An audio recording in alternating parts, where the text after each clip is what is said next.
Ada sebuah perumpamaan yang indah yang disampaikan oleh baginda Rasulullah SAW, di mana beliau mengibaratkan bahwa sikap hidup, mentalitas orang-orang yang beriman itu seperti lebah.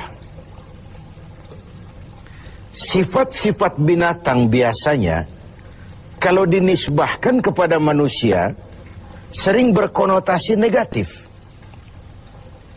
Manusia bermental tikus misalnya. Kenapa? Karena amalan tikus itu kan suka menggeragoti barang yang disimpan baik-baik. Uang negara disimpan baik-baik, digeragoti oleh tikus. Hutan lindung dijaga, digeragoti oleh tikus. Illegal logging namanya. Tikusnya sekarang pakai dasi.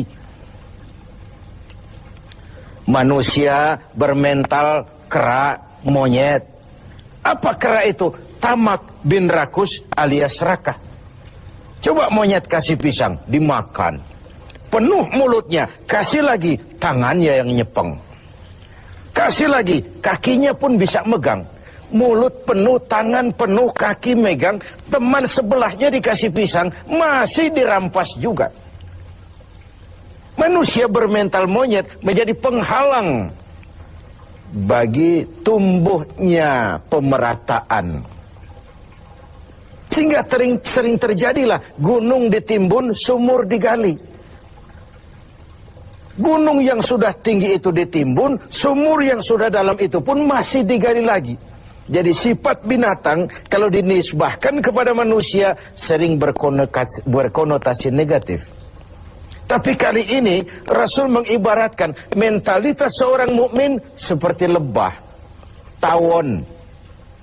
Apa sih lebah itu? Dan kenapa orang mukmin seperti itu? Mari kita kaji lebah ini. Yang pertama, lebah itu yang dihisap selalu saripati bunga. Belum pernah lebah makan yang lain.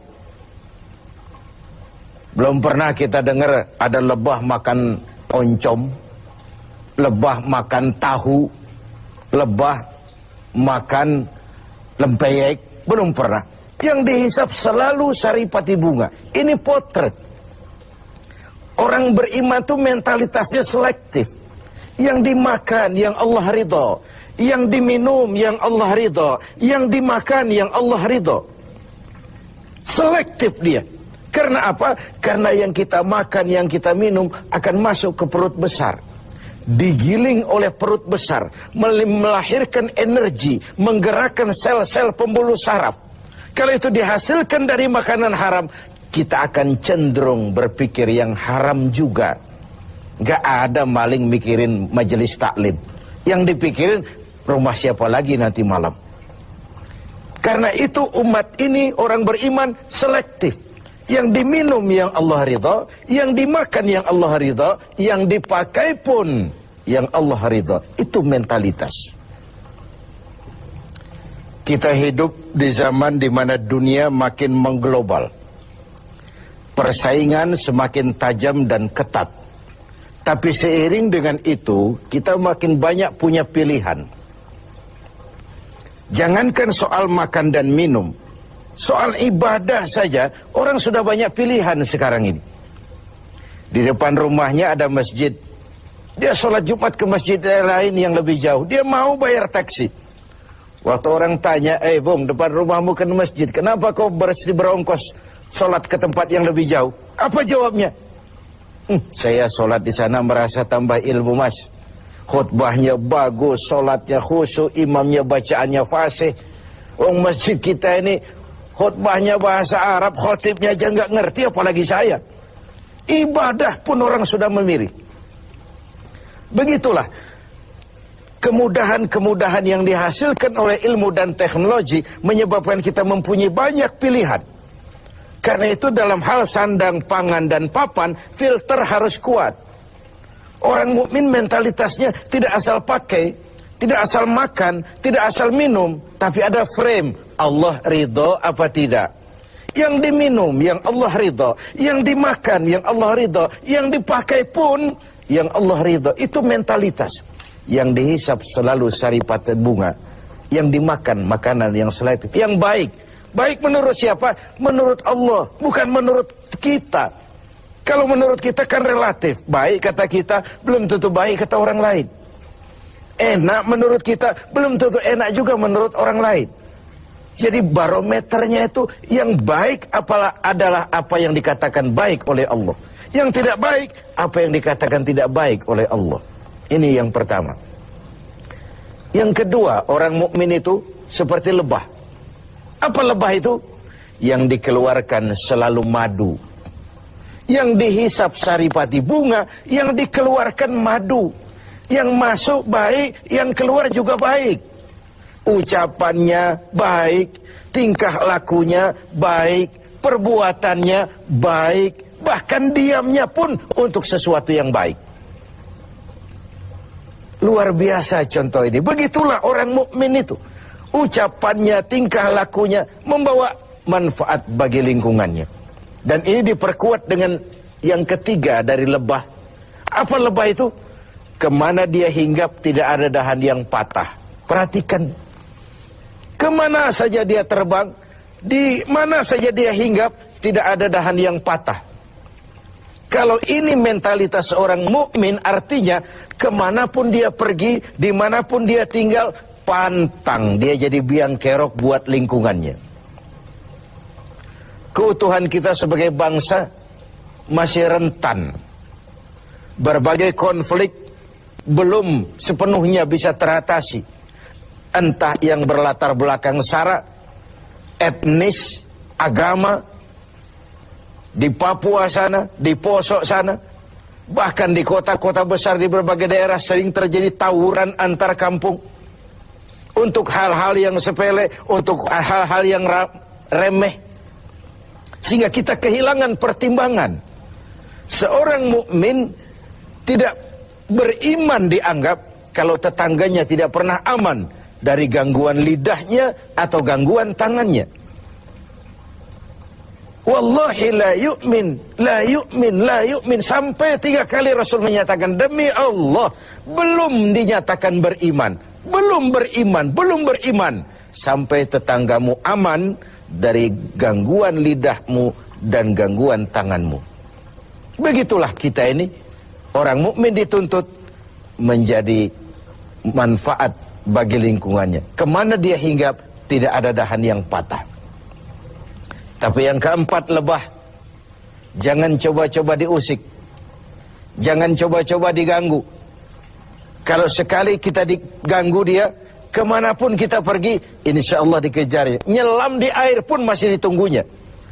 Tapi kalau tidak diusik, tidak diganggu, nggak ada lebah iseng ke pasar nyariin orang lalu menggigit orang di sana. Nggak ada. Begitu dia terusik, dia tampil menjaga harga dirinya. Dia tampil mempertahankan kehormatan dirinya. Inilah mentalitas mukmin. Dia tidak pernah buka front. Gak pernah cari gara-gara, gak pernah cari musuh, tapi bertemu musuh pun dia pantang lari. Pemirsa TV 7 yang berbahagia, kita sarikan dari 4 mentalitas ini. Pertama, orang mukmin adalah orang yang selektif. Karena kita tahu bahwa makanan dan minuman sangat mempengaruhi bukan saja pertumbuhan biologis kita, tapi juga pertumbuhan daya pikir kita.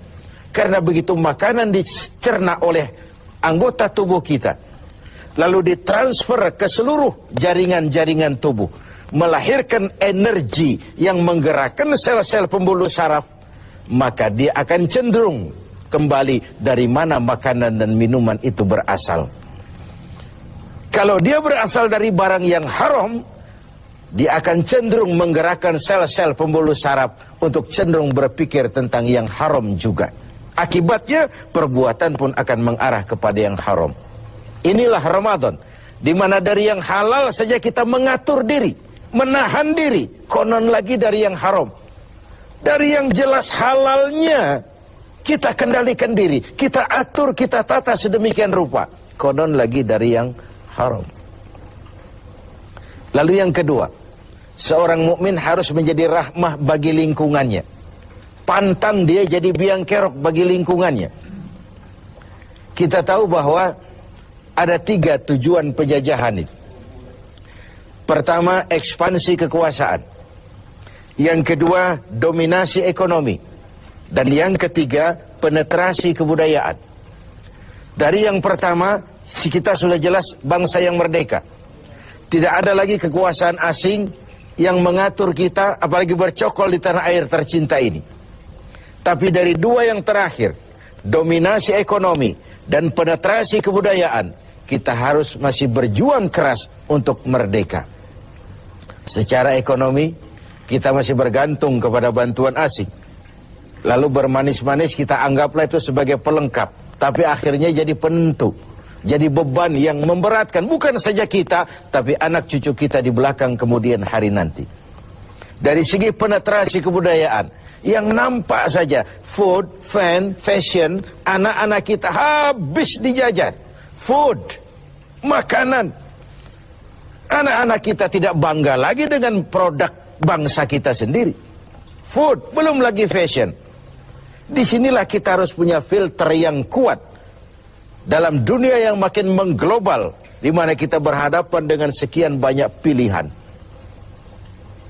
Bukankah kita ingat riwayat Nabi Nuh mengantisipasi banjir? Beliau oleh Allah diperintahkan membuat kapal.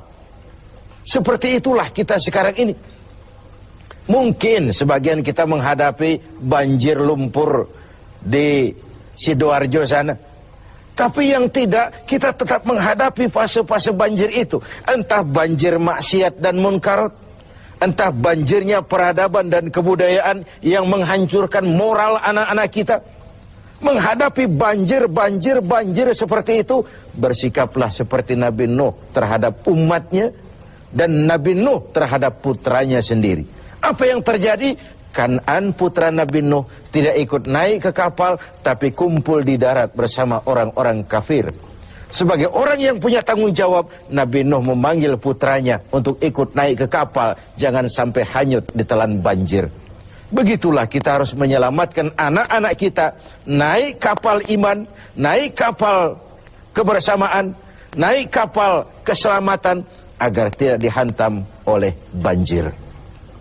Pemirsa, semoga mentalitas ini ada pada diri kita.